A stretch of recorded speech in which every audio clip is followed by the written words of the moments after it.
ہجرت کا بیس کیا ہے؟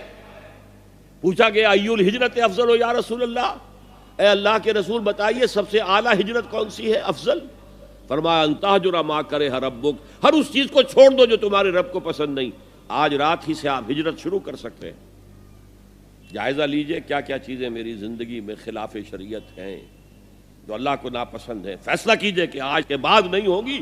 ہجرت شروع ہو گئی، افضل الہجرہ، سب سے افضل ہجرت شروع ہو گئی۔ لیکن ٹاپ پر لے جائیے تو یہ ہجرت جب اللہ کے دین کو قائم کرنے کی جدوجہد اس مرحلے پر آ جائے کہ اب باطل کے ساتھ ٹکراؤ ہے اور اب چاہیے کہ ساری قوت ایک مرکز پر جمع ہو جائے، ہجرت فرض کر دی گئی۔ وہ ہجرت گھر بار چھوڑ کر، اہل و عیال کو چھوڑ کر، اور مکے کے بھیڑیوں کے رحم و کرم پر چھوڑ کر اپنے گھر والوں کو جو لوگ ہجرت کر کے آئے، حکم تھا۔ ہجرت مدینہ فرض تھی، ہجرت حبشہ فرض نہیں تھی، صرف اجازت تھی کہ جن سے سختیاں نہیں جھیلی جا رہی مزید وہ چلے جائیں۔ تو ہجرت کا یہ ابتدائی نقطہ، انتہا یہ جہاد، المجاہد من جاہد نفسہ، جہاد تو یہاں سے شروع ہو گیا، اپنے نفس کے خلاف جہاد کرنا۔ صبح نفس نے کہا ابھی سو جا، آپ نے نفس کی بات کو رد کیا، اپنا کمبل اٹھا کے پھینکا، اٹھے، وضو کیا، نماز کے لیے آپ مسجد چل دیے، آپ نے جہاد کیا نفس کے خلاف۔ یہ افضل الجہاد ہے۔ اور سب سے چوٹی اوپر یہ ہے کہ جب وہ حق و باطل کی جنگ ہو تو جان ہتھیلی پر رکھ کر میدان میں حاضر ہو جاؤ۔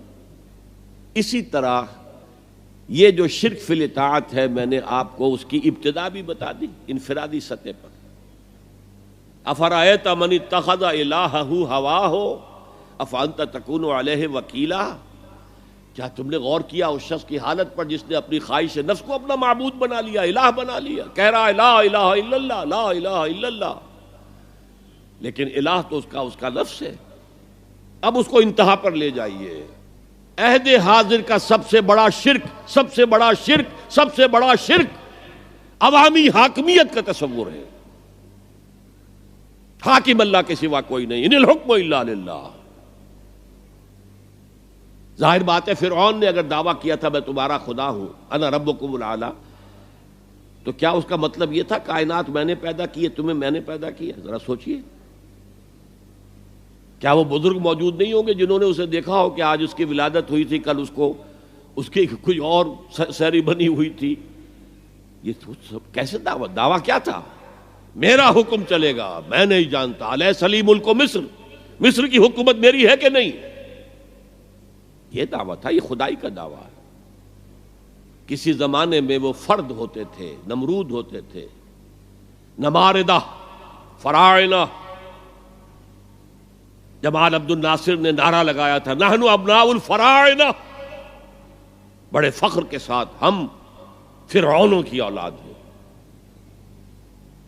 اور صدام نے لگایا تھا نعرہ نحن ابناء النماردہ، ہم نمرودوں کی اولاد ہیں۔ عراق کے بادشاہوں کا لقب نمرود تھا اور مصر کے بادشاہ فراعنہ تھے، فرعون تھے۔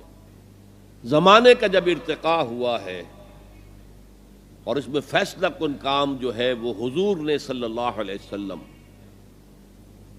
جب حضور کی حیات طیبہ کے بعد خلافت انفرادی سے اجتماعی ہو گئی۔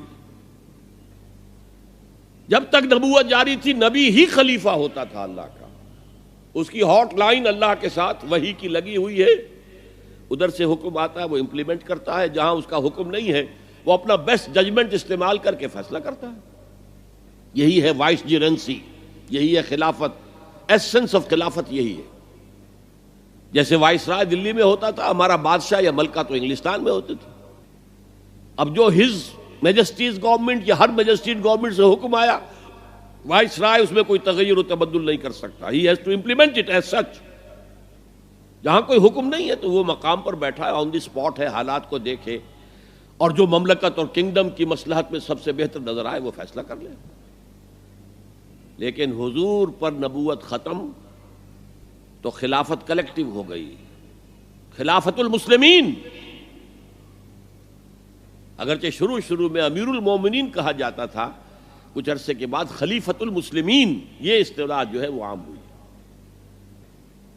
اسی طرح انفرادی ملوکیت کی بجائے اجتماعی ملوکیت کا تصور جو ہے شیطان نے پٹی پڑھائی۔ ابلیس کی مجلس شورا جو اقبال کی بڑی ہی یوں سمجھیے کہ اہم ترین نظموں میں سے امت مسلمہ کے نام پیغام پر مشتمل وہ نظم جو ہے، اور وہ ان کے آخری ایام کی ہے، اور وہ ان کی زندگی میں چھپی بھی نہیں تھی، ارمغان حجاز ان کے انتقال کے بعد چھپی ہے، جس میں آخری جو کلام تھا فارسی اور اردو دونوں کا جمع کر دیا گیا، ورنہ اس سے پہلے فارسی علیحدہ چھپتی تھی کتابیں، اردو کی علیحدہ، لیکن اب اتنا کم تھا کہ ان کے لیے علیحدہ علیحدہ کتابیں شائع کرنا مناسب نہیں سمجھا گیا۔ ابلیس نے مجلس شورا بلائی۔ ایک مجلس شورا کے جو رکن نے کہا کہ دیکھو جمہوریت کا دور آ گیا ہے، اب ہماری ابلیسیت کو تو بڑا خطرہ ہے، ابلیسی نظام تو ختم ہو جائے گا، جمہوریت توڑ دی بندوں نے آقاؤں کے خیموں کی تناب، یہ تو عوام نے جو ہے اپنے آقا بیرنز اور لارڈز اور بادشاہوں کے خیموں کی تنابیں توڑ دی، گرا دیے خیمے، یہ تو انقلاب آ رہا ہے، میرے آقا وہ جہاں زیر و زبر ہونے کو ہے، جس جہاں کا ہے فقط تیری سیاست پر مدار۔ ابلیس کیا کہتا ہے بڑے ٹھنڈے انداز میں، ہم نے خود شاہی کو پہنایا ہے جمہوری لباس، جب ذرا آدم ہوا ہے خود شناس و خود نگر۔ آج آدمی میں ایک سیلف امپورٹنس پیدا ہو چکی ہے۔ یہ بادشاہ کون ہوتے ہیں جو ہمارے سروں پر مسلط ہے، محلوں میں رہتے ہیں، عیش کرتے ہیں، جو خون پسینہ جو ہے وہ کسان کر رہا ہے، ابھی انڈسٹریل ریولوشن تو نہیں ہوا تھا، وہ ساری بات جو تھی وہ زرعی معیشت تھی، خون پسینہ وہ کرتا ہے، فصل میں سے لائنز شیئر آ کر بیرن اور لارڈ وہ لے گیا، اور اس میں سے ایک حصہ اس نے بادشاہ کو پہنچایا، ایک اپنے پاس رکھا، ظالمانہ نظام ہے۔ تو ہم نے دیکھا کہ انسانوں میں کچھ شعور پیدا ہو گیا، خود شعوری، تو ہم نے ملوکیت کو ڈھال دیا نئے سانچے میں، ہم نے خود شاہی کو پہنایا ہے جمہوری لباس۔ وہ گندگی جو فرعون کے سر پر ٹنوں کے حساب سے رکھی ہوئی تھی، ہم نے کہا تولا تولا سب میں تقسیم کر دو، ایک ایک ووٹ سب کے ہاتھ میں دے دو اور کہہ دو تم حاکم ہو۔ ہم نے خود شاہی کو پہنایا ہے جمہوری لباس، جب ذرا آدم ہوا ہے خود شناس و خود نگر۔ تو نے کیا دیکھا نہیں مغرب کا جمہوری نظام، چہرہ روشن اندروں چنگیز سے تاریک تر۔ It is the dictatorship of the capitalist, جسے جمہوریت کا نام دیا جا رہا ہے، کھیل ہے، تماشا ہے۔ تو آج کی دنیا کا سب سے بڑا شرک اسے کوئی جانتا ہی نہیں، وہ شرک فی العقیدہ ان کو معلوم ہے، اور اس کے اوپر فتوے بھی وہ لگا دیں گے۔ کوئی قبر کے سامنے کھڑے ہو کر کوئی دعا کر رہا ہے، کسی کوئی رکوع کر لیا، کسی نے سجدہ کر لیا، تو خیر ٹھیک ہے، وہ تو ایک شرک جلی ہو رہا ہے، وہ تو معلوم ہے، اس کی نفی ہو رہی ہے۔ لیکن یہ وہ تھے شرک جو پہلے تھے، آج کا شرک بالکل اور ہے۔ آج کا شرک دو میں گنوا دیتا ہوں آپ کو، ایک ہے عوامی حاکمیت کا تصور، ایک ہے مادہ پرستی کا تصور۔ مادے پر سارا توکل اور اعتماد ہے، اللہ پر کہاں توکل رہا، کہاں اعتماد رہا۔ میٹیریلزم یہ ایک مذہب ہے، یہ ایک فلسفہ ہے۔ بہرحال اطاعت کے ضمن میں شرک فی الاطاعت کیا ہے؟ انفرادی سطح پر نفس پرستی، نفس کو اپنا معبود بنا لینا، اجتماعی سطح پر عوام کی حاکمیت، بدترین شرک۔ اب آئیے محبت، شرک فی المحبت کیا ہے؟ اگر کسی بھی شے اور کسی بھی انسان کی محبت اللہ کی محبت سے بڑھ جانا تو دور کی بات ہے، برابر بھی آ کر ہم نشین ہو گئی، بیٹھ گئی، تو یہ شرک ہے۔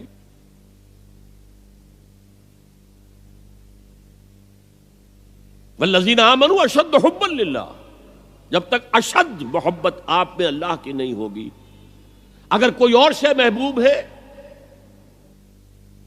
تو من الناس من یتخذ من دون اللہ اندادا یحبونہم کحب اللہ، لوگوں میں سے ایسے بھی ہیں جنہوں نے اللہ کو چھوڑ کر کسی اور چیزوں کو مد مقابل بنا لیا ہے، ان سے وہ محبت کرتے ہیں جو اللہ سے کرنی چاہیے تھی.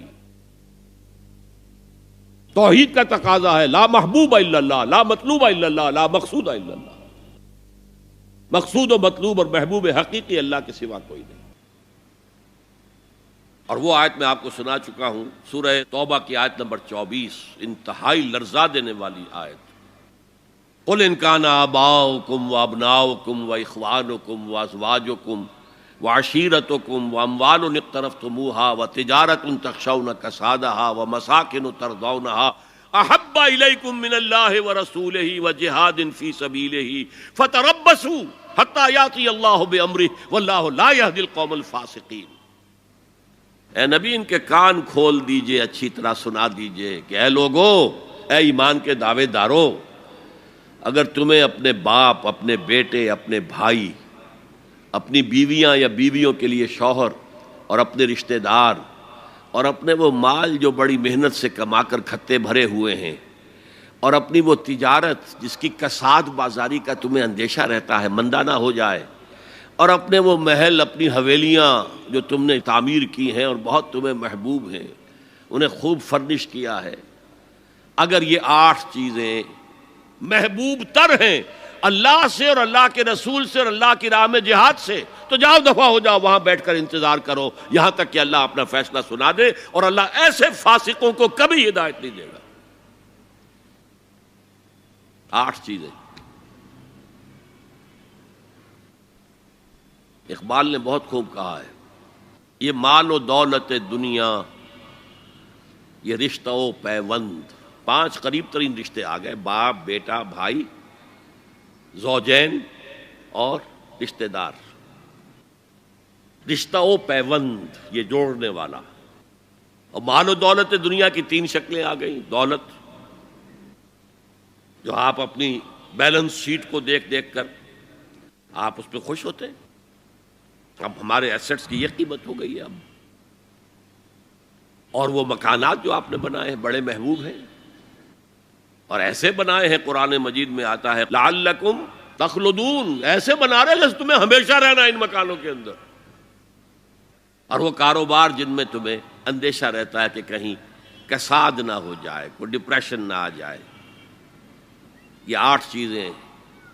یہ مال و دولت دنیا 3، یہ رشتہ و پیوند.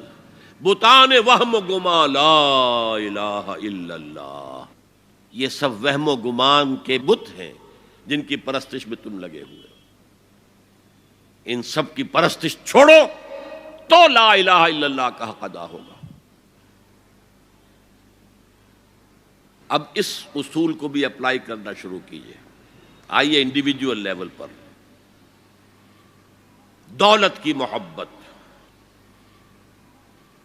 اگر آپ کو دولت کی محبت آمادہ کرتی ہے کہ اللہ کے حدود کو پامال کریں، حرام ذرائع استعمال کریں، دولت آنی چاہیے، حلال سے ہو، حرام سے ہو، جائز ہو، ناجائز سے ہو، بائی ہوک اور بائی کروک دولت آنی چاہیے، تو آپ کی محبوب حقیقی کون ہوئی؟ دولت. یہ دولت آپ کی معبود ہے. کون بڑے سے بڑا موحد اس شرک کا احساس رکھتا ہے؟ اور حضور نے اس قدر کلیئر فرمایا ہے، تعس عبد الدینار و عبد الدرہم، ہلاک ہو گیا یا ہلاک ہو جائے. یہ کلام خبریہ ہے یا یہ بد دعا ہے؟ تعس عبد الدینار و عبد الدرہم، درہم و دینار کا بندہ ہلاک ہو جائے. نام عبد الرحمن ہے، حقیقت میں عبد الدینار ہیں، عبد الدرہم ہیں. درہم و دینار آنے چاہیے، جائز سے یا ناجائز سے، حلال سے یا حرام سے، صحیح سے یا غلط سے، بائی حک اور بائی کروک. تو معبود کون ہوا؟ ہمارے ہندو بھائیوں نے کیا کیا؟ لکشمی دیوی دولت کی دیوی ہے، اس کی پوجا کرتے کس لیے؟ مطلوب کیا ہے؟ دولت. اس کی پوجا، وہ خوش ہو جائے تو دولت ملے گی. ہم نے کہا ہٹاؤ جی اس دیوی کو بیچ میں سے، ہم براہ راست ہی پوج لیں گے. بس یہی تو فرق کیا ہے نا. عبد الدینار و عبد الدرہم، یہ ہے انفرادی سطح پر شرک فی المحبت، جو روح عبادت ہے، جو عبادت کی جان ہے، محبت. غایت الحب ما غایت الذل والخضوع، اور ٹاپ پر لے آئیے۔ آج کی دنیا اجتماعیت کے میدان میں اگرچہ اب زمانہ بدل رہا ہے، لیکن تقریباً 1 صدی سے نیشن سٹیٹس، وطن کی بنیاد پر قومیت، وطن محبوب ترین شے، جو شے میرے وطن کے لیے صحیح ہے وہ میں کروں گا، چاہے وہ غلط ہو، وہ حرام ہو، اللہ کے قانون کے خلاف ہو، لیکن میرے وطن کے لیے ہوگا۔ وطن زندہ باد، یہ وطن پرستی ہے۔ اس وطن پرستی کے مذہب کی ایک نماز بھی ہے، ترانہ ہو رہا ہے تو کھڑے ہو جاؤ، قنوت، کھڑے ہو جانا عبادت کا حصہ ہے، اس کا جھنڈا سلامی دو۔ یہ وطن کے معبود کے ریچولز ہیں، مذہب وطنیت۔ اسی لیے اقبال نے کہا تھا، اس کو سمجھا نہیں کسی نے بھی، اس دور میں اور ہے، جام اور ہے، جم اور، ساقی نے بنا کی روش لطف و ستم اور، تہذیب کے آزر نے ترشوائے صنم اور۔ آج کا صنم، آج کا بت کون ہے؟ تہذیب کے آزر نے ترشوائے صنم اور، مسلم نے بھی تعمیر کیا اپنا حرم اور، ان تازہ خداؤں میں بڑا سب سے وطن ہے، جو پیرہن اس کا ہے وہ مذہب کا کفن ہے۔ خدا پرستی، یہ وطن کی لکیر سے تم اور ہو گئے، میں اور ہو گیا، لکیر۔ انسانیت منقسم،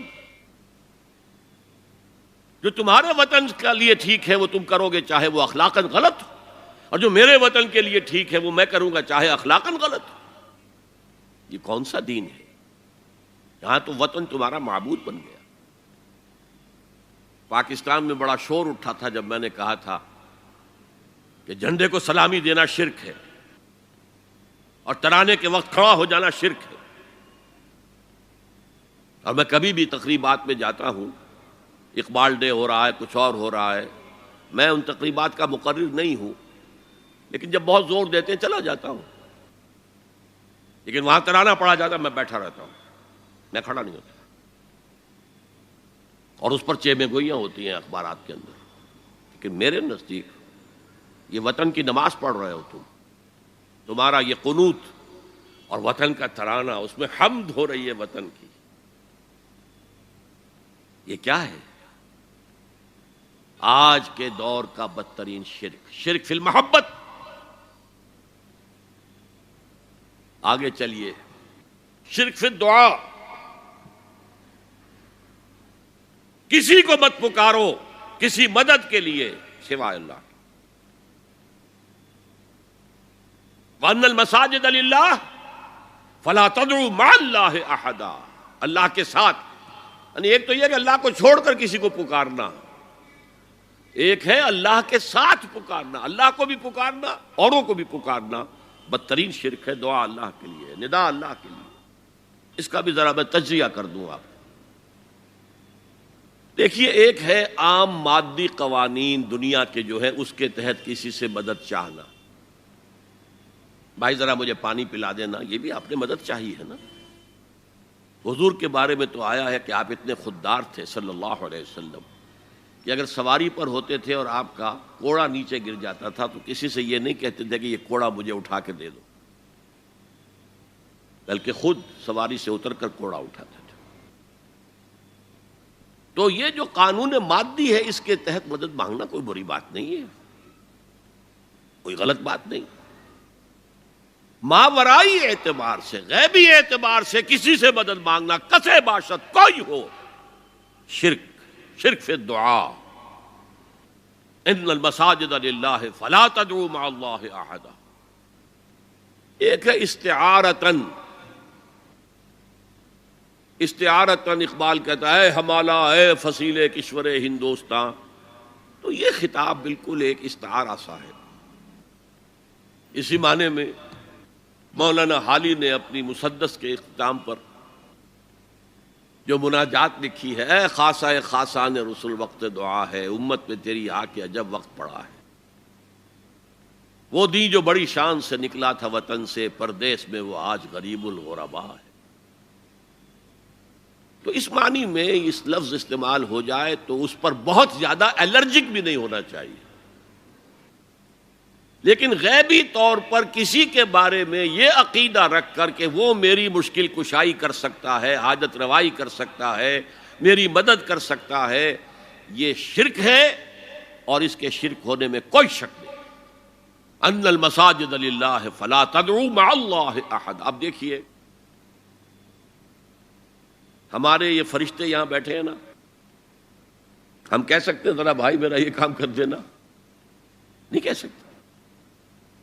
جبرائیل کو پکار سکتے ہیں، اے جبرائیل ذرا میرا یہ کام کر دینا؟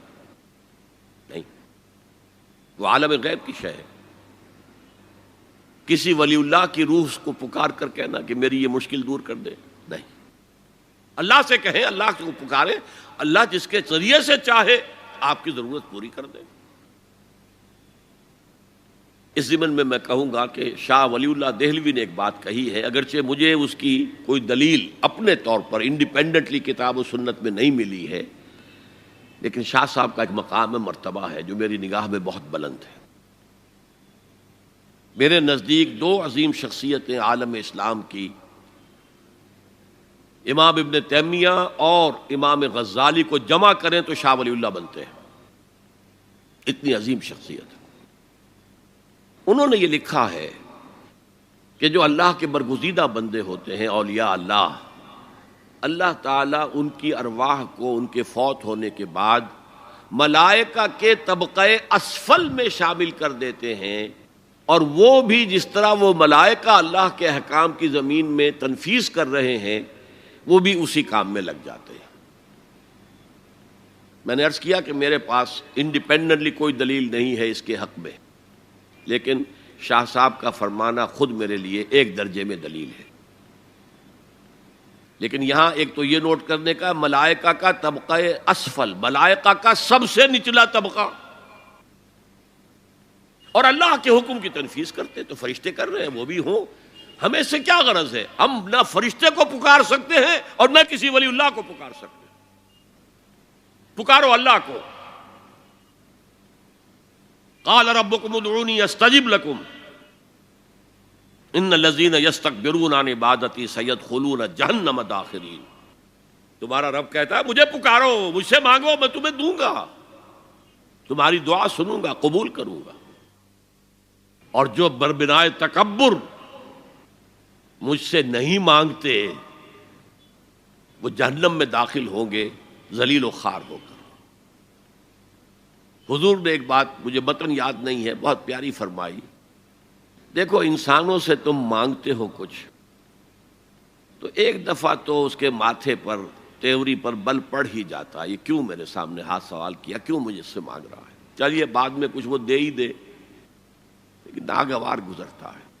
ارے اس سے مانگو جو کہتا ہے کہ مجھ سے مانگو اور میں دوں گا، وہ نہ مانگنے پہ ناراض ہے، اس سے نہیں مانگتے۔ رات کے آخری ساعتوں میں، یا جسے آپ کہتے ہیں the small hours of the morning, حدیث میں آتا اللہ نزول اجلال فرماتے، جس کو ہم نہیں جانتے کیسے نزول ہوتا ہے، ذات باری تعالیٰ اور اس کے متعلقات کے بارے میں جو بات آ گئی قرآن میں حدیث میں وہ ہم مانتے ہیں، کیسا یہ ہم نہیں جانتے، اس کا ہاتھ ہے کیسا ہے ہم نہیں جانتے، اس کا چہرہ ہے کیسا ہے ہم نہیں جانتے، اس کی ساق ہے، اس کی پنڈلی ہے کیسی ہم نہیں جانتے، وہ سنتا ہے کیسے سنتا ہے ہم نہیں جانتے، کیا اس کے کان ہیں، کیا اسے بھی ساؤنڈ ویوز کی ضرورت ہے سننے کے لیے، وہ دیکھتا ہے کیسے دیکھتا ہے ہم نہیں جانتے، وہ اترتا ہے کیسے اترتا ہے ہم نہیں جانتے، جو قرآن میں آ گیا حدیث میں آ گیا مان لیجئے بس، باقی یہ متشابہات میں سے ہے، اس کی کھود کرید میں پڑو گے تو فتنے میں مبتلا ہو جاؤ گے، ابتغاء الفتنۃ وابتغاء تاویلہ۔ لہذا حدیث میں آتا ہے کہ رات کے آخری ساعتوں میں اللہ سمائے دنیا تک نزول فرماتے ہیں اور پھر ندا لگتی ہے حل من سائل فاعطیہ، ہے کوئی سوال کرنے والا مانگنے والا کہ میں اسے دوں؟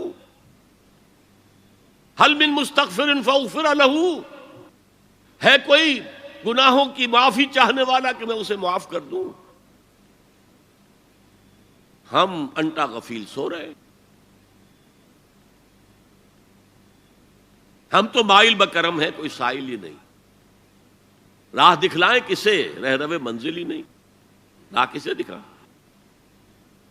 اللہ کے راستے پر چلنے کا فیصلہ کرو، اللہ کی راہ میں جہاد کا فیصلہ کرو، پھر اللہ راستہ کھولے گا۔ والذین جاہدوا فینا لنہدینہم سبلنا، وہ لوگ کہ جو ہمارے راستے میں جہاد کریں، محنت کریں، مشقتیں کریں، ہم لازماً ان پر اپنے راستے کھولتے چلے جائیں گے۔